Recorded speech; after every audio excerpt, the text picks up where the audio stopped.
News and Views. I'm Yannick Muller, and joining me now is Susan Korah. Welcome back. Give us an update on Syria and Turkey. All right, Yannick, thank you first of all for inviting me. This is a great initiative, this series of conversations. Yes, about an update on the massive earthquake in Syria and Turkey. It happened about 2 weeks ago. Huge, unprecedented, probably the worst natural disaster of the century. And it was a 7.8 magnitude as recorded. And it was followed by several aftershocks. So the damage and the loss of lives was tremendous.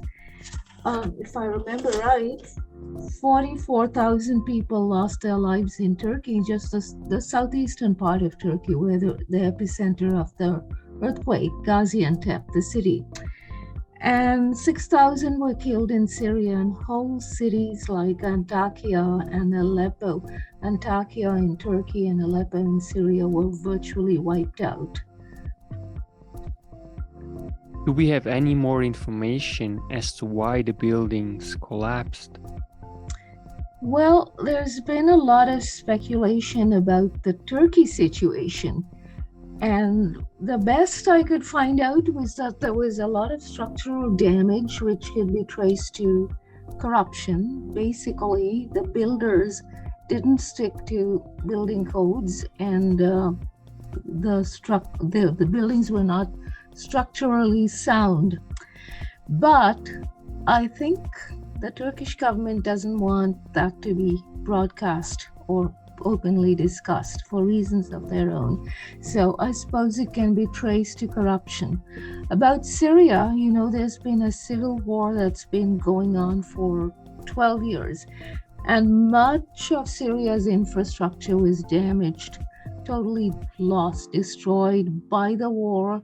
So buildings were already ruined and not yet rebuilt. And then on top of that, there's widespread poverty also due to the war. So in a way, these natural disasters can be traced to, in some ways, to human activity, corruption, war, violence. What can people do, or really we do, to help people affected by this tragedy right now? Well, first of all, I should give you what the most urgent needs are. It's bitterly cold in both countries. People have been displaced, they're left homeless, and there's no shelter anywhere.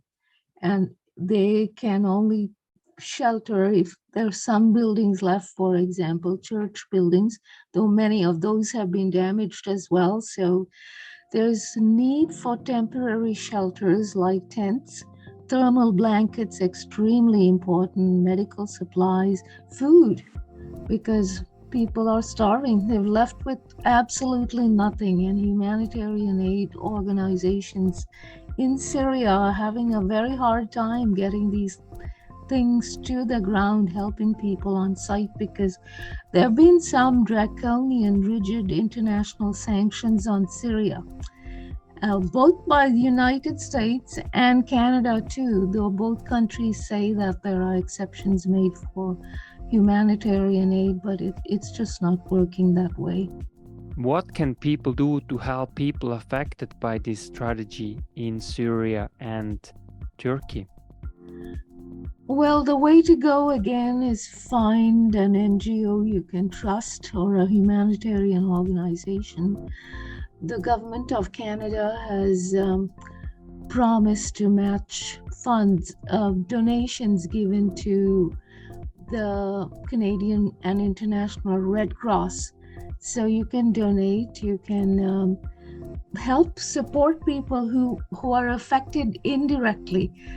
For example, Canada has, as we all know, a very multicultural population. You can find Syrians and Turkish people who have relatives, family there, and ask what you can do to support them. So those are things I would suggest. Susan, Korah, thank you so much for your Thank time. you. That's why knowledge